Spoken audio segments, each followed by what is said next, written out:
एक गांव में दीपू नाम का एक मोटा आदमी अपनी पत्नी के साथ रहता था। दीपू को खाने का खूब शौक था।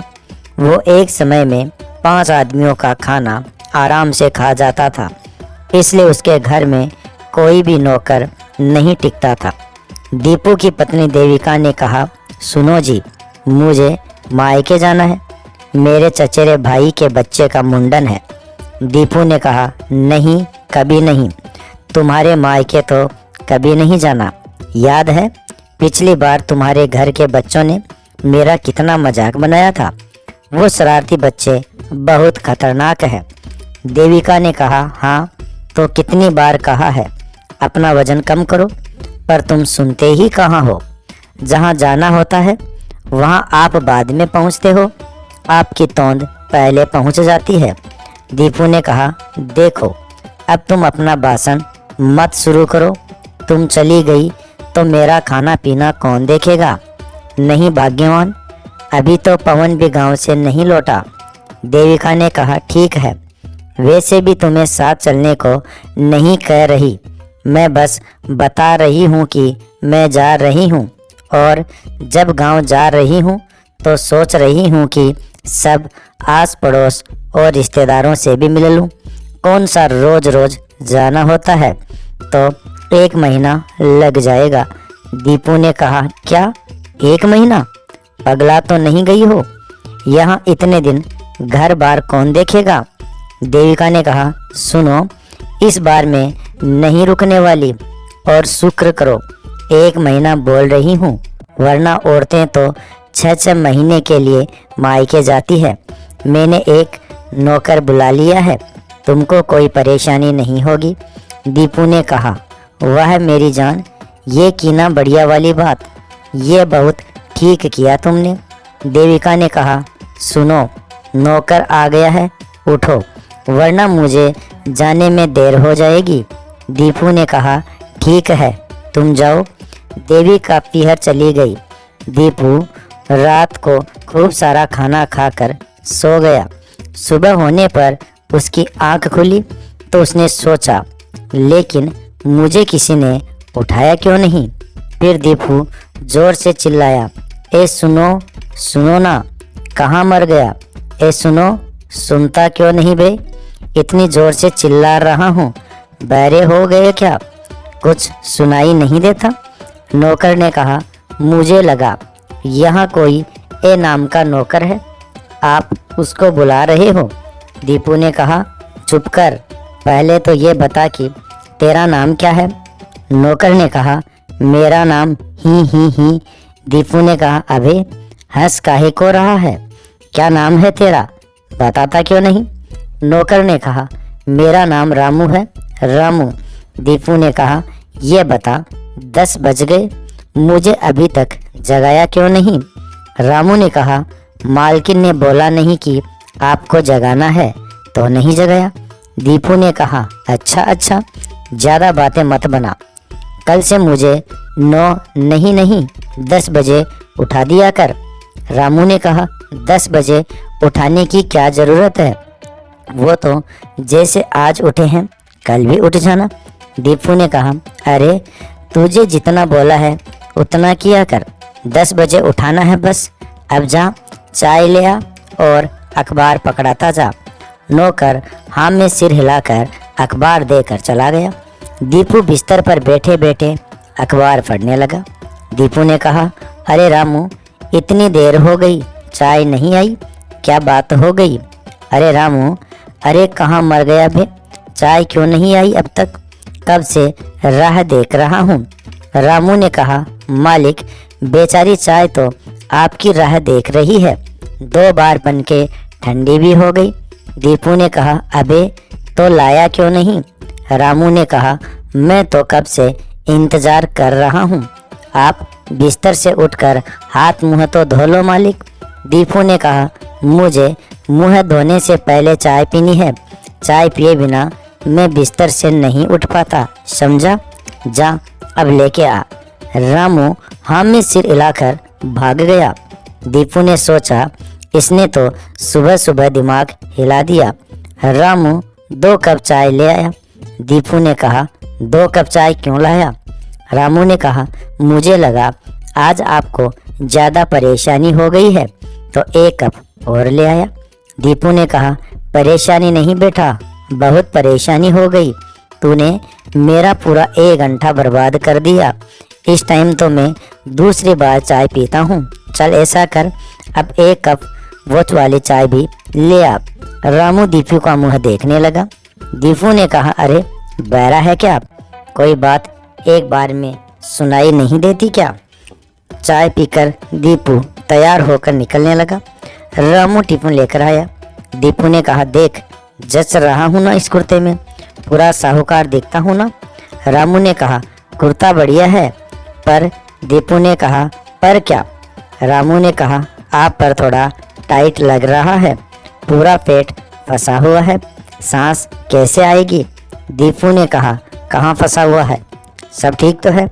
और ये तो आजकल का फैशन है, तुझे क्या पता? तू ठहरा नौकर जात।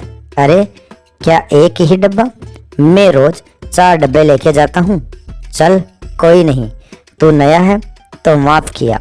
खाना बना के रखियो, मैं दोपहर में आके खा लूँगा। कुछ देर बाद रामू ने कहा, क्या काम है भाई? सब्जी वाला बोला, भैया ऐसा है, मैं यहाँ रोज़ सब्जी देता हूँ। सेठानी बोल के गई है कि मैं रोज़ सब्जी दे जाया करूँ। रामू ने कहा, अच्छा दे दो। रामू ने सब्जी निकाल कर तोलने के लिए दी।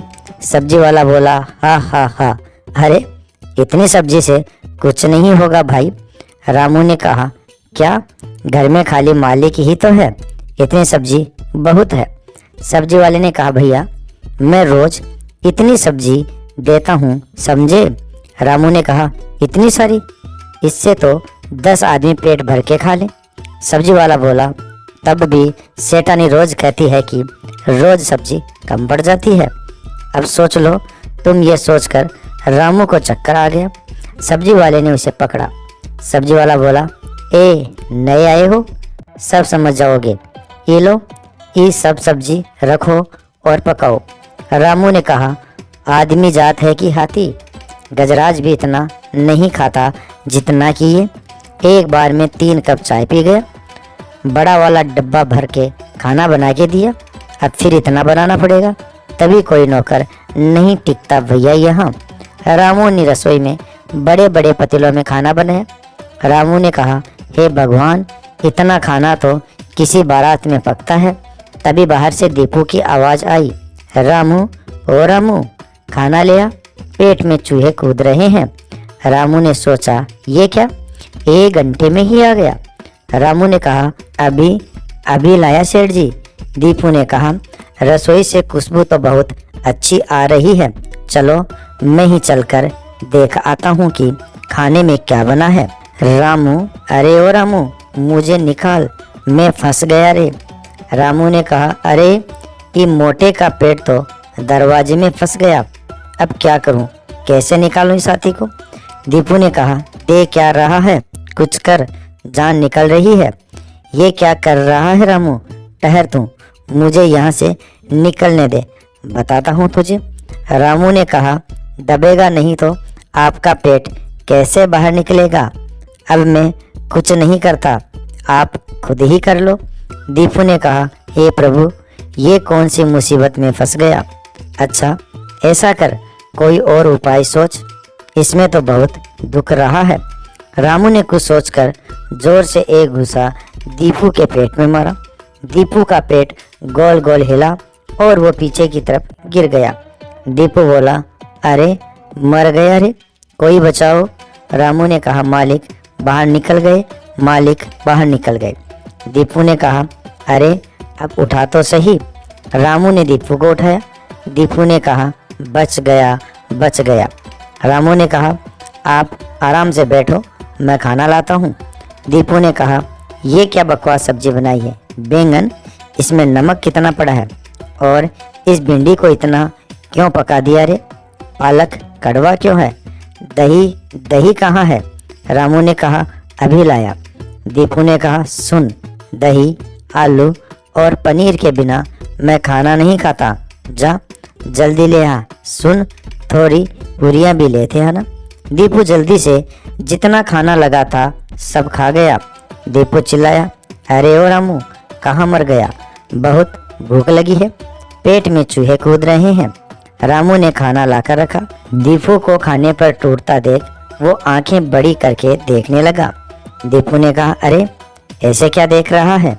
नजर लगाएगा क्या?